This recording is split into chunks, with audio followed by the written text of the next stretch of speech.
Время новостей на канале Абаза. В студии Марина Будба. Здравствуйте. Сегодня в выпуске.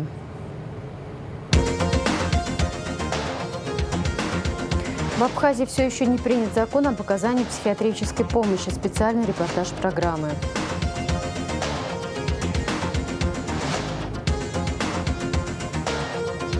«12 человек лишены за сутки права управления автотранспортным средством ввиду пребывания в состоянии алкогольного опьянения». Итоги первых рейдов под руководством главы МВД.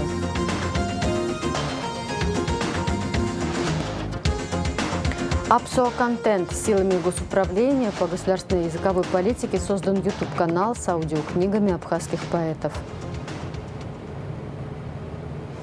Начнем с сообщения правоохранителей. Следственное подразделение УВД Сухумского района возбудило уголовное дело в отношении Давида Гуля.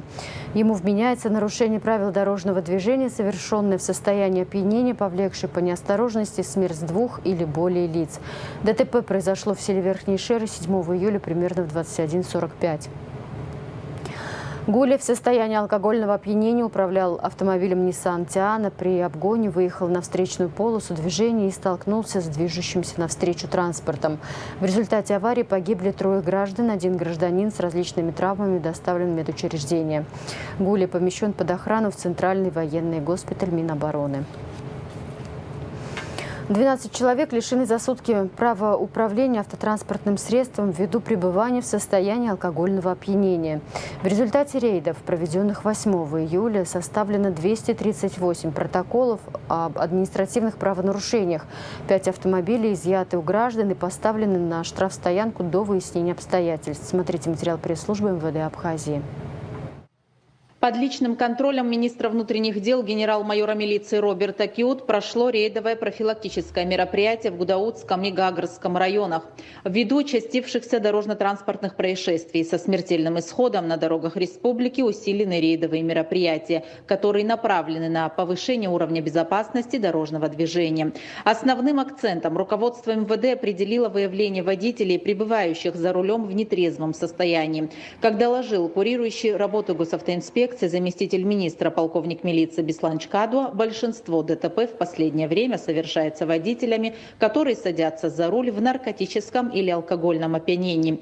На стационарных постах также выявляют недобросовестных водителей общественного транспорта, осуществляющих перевозку пассажиров без наличия соответствующей на то лицензии. Большая нагрузка в летний курортный сезон ложится на туристические ворота нашей республики – Гагру и ее окрестности. Здесь ввиду недокомплекта штата сотрудники ГАИ вынуждены нести службу в режиме ненормированного графика. Отнестись к призывам сотрудников соблюдать правила дорожного движения со всей ответственностью призвал министр внутренних дел Роберт Киут. В летний курортный сезон все подразделения МВД переведены на усиленный режим несения службы. Но однако, как мы видим по последним событиям, этих сил недостаточно. Соответственно, обращаюсь к гражданам Республики Абхазия для того, чтобы каждый из вас проявлял бдительность. В первую очередь, это соблюдали правила дорожного движения. И, конечно же, мы должны сохранить в первую очередь жизнь и здоровье наших граждан, своей жизни. Жизнь каждого гражданина находится в ваших руках. И мы, соответственно, должны все вместе решать эти все вопросы. Конечно же, сотрудники делают все необходимое, что от них зависит, но этого недостаточно. Мы видим, что сегодня потоки автомобилей увеличиваются в разы. Обращаюсь к родителям молодых участников дорожного движения. Присмотрите, пожалуйста, за своими детьми, в каком состоянии они пребывают, в какое время суток они находятся дома или где бы они ни были.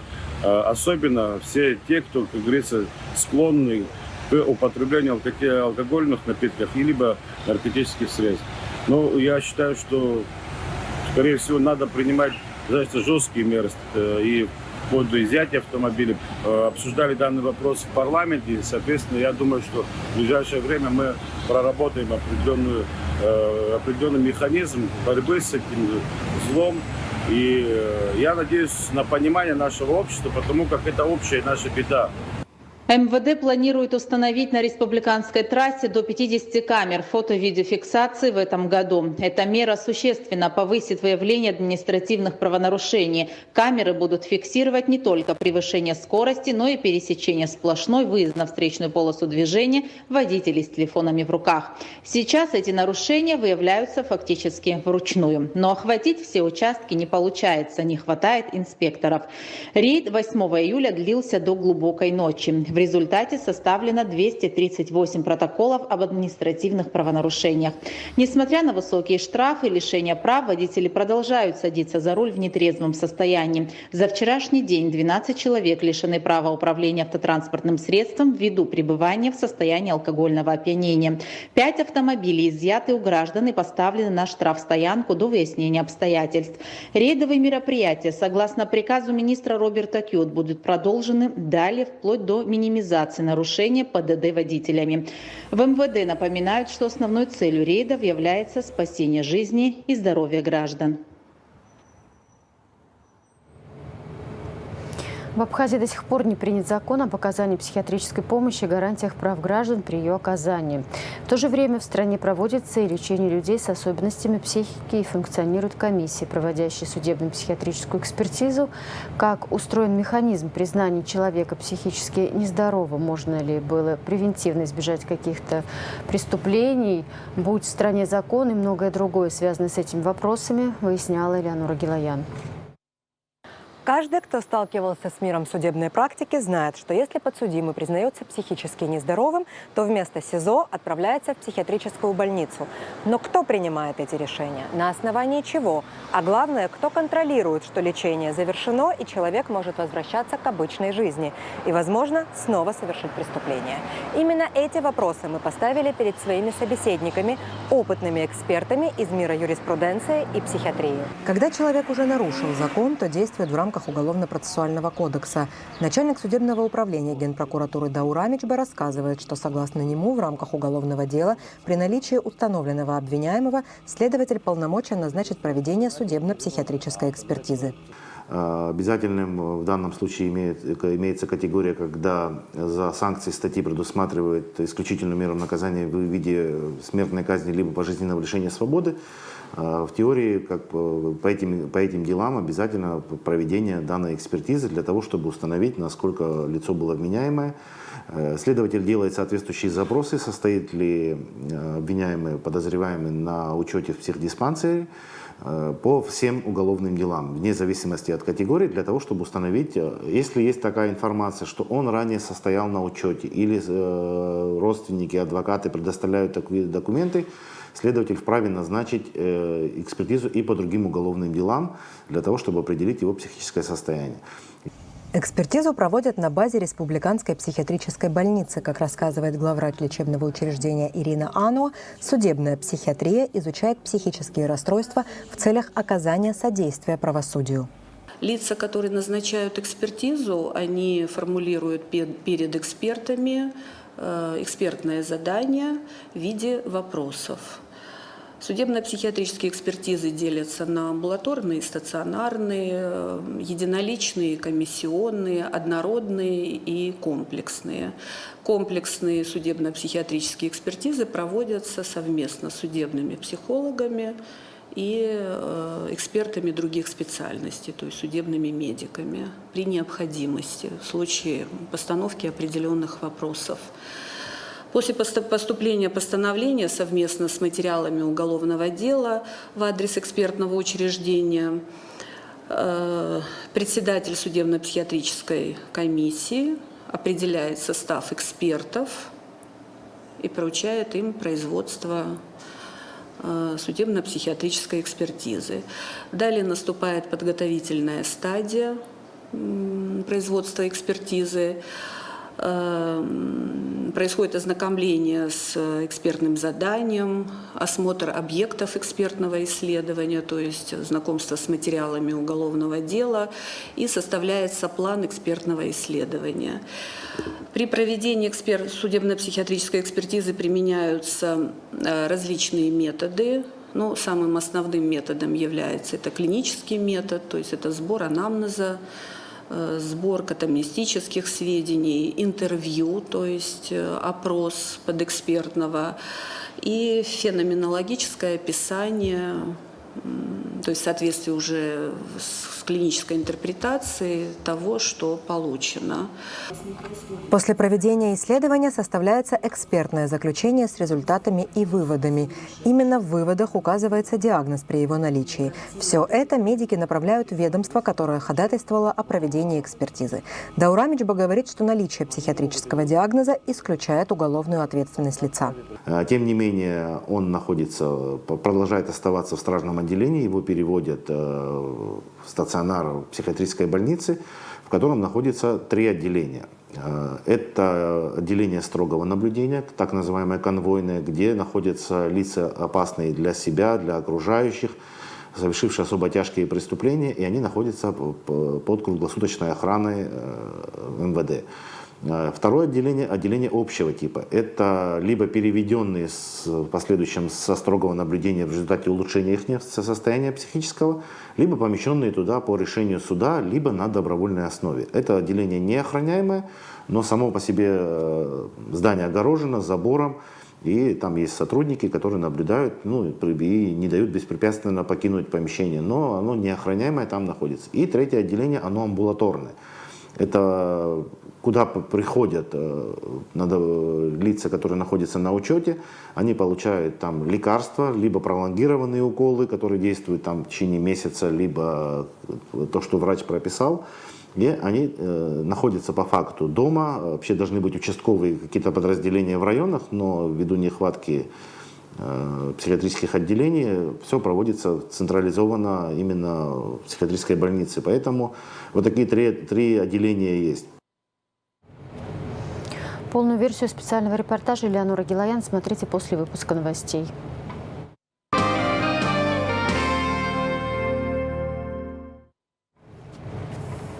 Официальная информация. Президент Абхазии Аслан Бжани проинспектировал ход ремонтно-восстановительных работ в селе Ишера. В сопровождении главы администрации Сухумского района Алхаса Читанава глава государства также побывал в поселке Шицкуара, где практически завершается укладка асфальта, сообщает пресс-служба президента. Ремонт дороги не производился с 1990 года. Протяженность дороги, покрываемой асфальтобетонной смесью, составляет 2,5 километра, ширина 5 метров.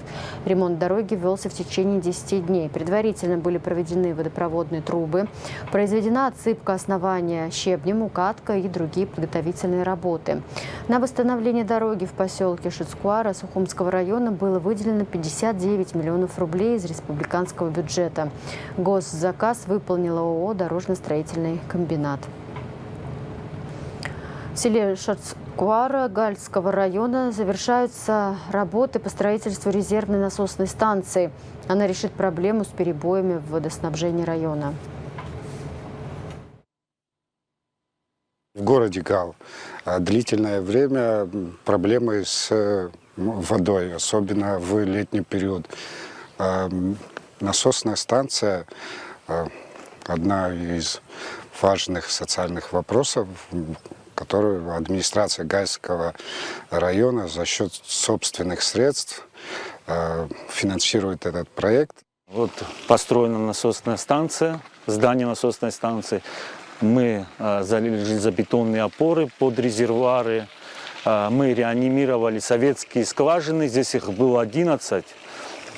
Перед развалом Советского Союза их пробурили. Также мы запустили одну скважину. Данный дебит воды нас вполне устраивает, больше, чем даже нужно нам было изначально. Мы приобрели все необходимое оборудование, это глубинные насосы и центробежные насосы, которые мы ждем сейчас поставку с России. Данный объект, данная насосная станция будет резервной линией подачи воды в город Гал. Потому что у них есть свои проблемы с подачей воды из центральной системы. Здесь будут 100 кубов. Они будут подаваться с глубинных насосов в резервуары. Оттуда будет поступать самотеком до центробежных насосов. Будет коллекторная система здесь выстроена уже позже. И дальше будет центробежными насосами будет подаваться уже в городскую систему. Оно может использоваться и дополнительно, и в случае аварийных ситуаций именно уже в центральной системе. В последнее время оно возрастает из-за того, что трубам приходит негодность, и их обслуживать очень тяжело. Здесь была проложена система уже, да. Дальше мы докладываем и подключаемся в центральную систему города. Будем также врезку делать. Не было врезки именно, чтобы эту систему соединить в городскую сеть. По дебиту воды, необходимому для города, труба центральная, магистраль будет 160 диаметр, СДР-17, чтобы давление воды необходимое с запасом было предусмотрено из характеристиков насосов, которые мы приобрели. Труба была выбрана пластиковая труба, диаметр 160, СДР-17, потому что у данной трубы проходимость лучше, чем у железной, и срок эксплуатации данной трубы гораздо выше, чем у железной. Данная система насосной станции будет автоматизирована при понижении давления в центральной системе города Гау, давления воды. Данные насосы будут автоматически включаться и подпитывать город водой. Необходимость в насосной станции была, так как в городе Гау постоянные проблемы с водой, и данная насосная станция, когда уже заработает, надеемся, полностью или хотя бы частично решит вопрос с подачей питьевой воды. Сметная стоимость составляет 13 миллионов 68 тысяч рублей. Большой вред сельскому хозяйству в Абхазии наносит американская белая бабочка, сказал спутник Абхазии начальник службы защиты растений Минсельхоза Владимир Герия. Из-за насекомого страдают шелковицы, яблони, грушевые деревья, виноград. При этом оно не вредит цитрусам и вечно зеленым растениям. По словам Герия, паутинные гнезда нельзя просто заливать химикатами. Самые действенные способы – это локальное опрыскивание и механическое уничтожение. Владимир Герия добавил, что для локализации распространения бабочек в Гулрыбском и Ачимчирском районах работает спецтехника Минсельхоза. Силами госуправления по государственной языковой политике создан YouTube-канал «Апсо Контент», где можно найти аудиокниги на стихи абхазских поэтов Таифа Аджба, Платона Бебия, Анзора Мукба, Гунды Квициния, Владимира Цвинария, Гунды Сакания. Всего 5 аудиокниг на абхазском языке. Над проектом работал весь коллектив госуправления, актеры молодежного театра и выпускники детской студии Абхазского драматического театра. Репортаж с презентацией смотрите в нашем эфире в среду, 10 июля. Абитуриентов, поступающих в этом году на агроинженерный факультет АГУ по направлению подготовки электроэнергетика и электротехника, будут готовить по программе двойных дипломов, реализуемой совместно с Северокавказской государственной академией. Договоренность об этом достигнута между ректорами двух вузов, сообщает руководитель отдела информации и медиакоммуникации АГУ Алхаз Чхамалия. В перспективе планируется аналогичная программа подготовки и для направления агрономия и агроинженерия. Данный формат позволит студентам при получении высшего профессионального образования окончить сразу 2 вуза – Абхазский государственный университет и Северокавказскую государственную академию. В день города Сухум 6 июля значительная часть программы была организована для детей. Управление образования столичной администрации привлекли к участию в развлекательных представлениях самих ребят. Воспитанники детских садов, учащиеся средних школ, спортсмены и танцоры имели возможность продемонстрировать свои таланты. Гости участвовали в конкурсах и мастер-классах. И абсолютно все получили в подарок мороженое и попкорн.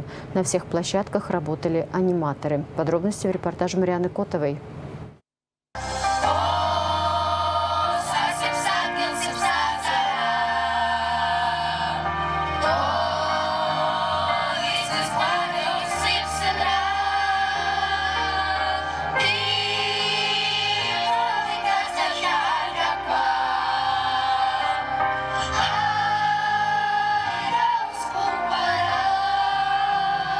город – это люди, и прежде всего дети.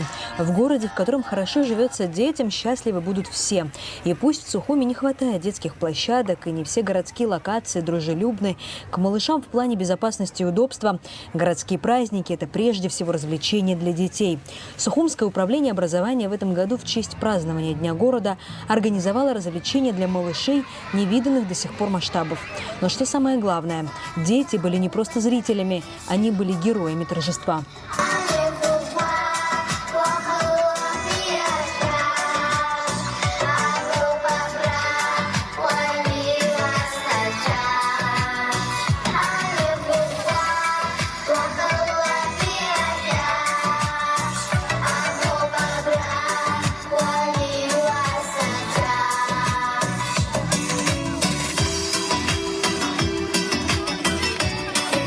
По словам родителей, важно, чтобы дети имели возможность демонстрировать свои таланты перед большой публикой.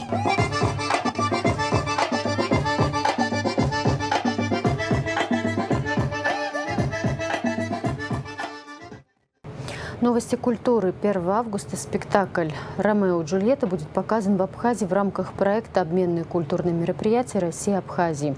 Константин Иванов, балетмейстер, постановщик, отмечает, сейчас, когда отыграны премьеры, спектакль очень хорошо приняли зрители, были благосклонны критики. Его герои до сих пор живут в моей душе. Не случайно я сделала его темой своего диплома в Российской академии театрального искусства, где работа была оценена на отлично. И тем не менее, каждый раз я не без трепета выношу спектакль на суд зрителей. Это как самое дорогое родное мое дитя, к чему шел практически всю свою сознательную жизнь. О спорте. Спортсмены из Абхазии Илкан Гвазава примет участие в чемпионате России по тяжелой атлетике. Соревнования пройдут с 16 по 21 июля в городе Новосибирске. Ожидается, что в турнире поборются за медали около 300 спортсменов в 20 весовых категориях. Они будут представлять около 65 регионов России. Илкан Гвазава будет выступать в весовой категории 61 килограмм и представлять Республику Татарстан. В завершении прогноз погоды.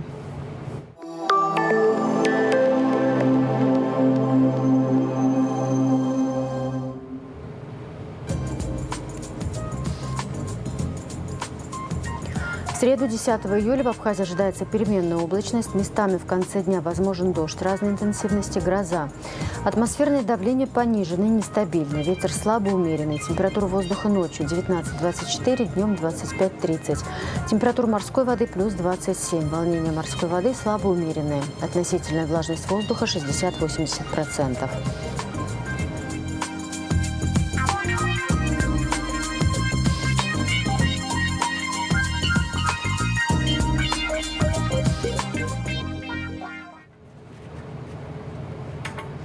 На этом пока все. За развитием событий следите вместе с нами. До встречи.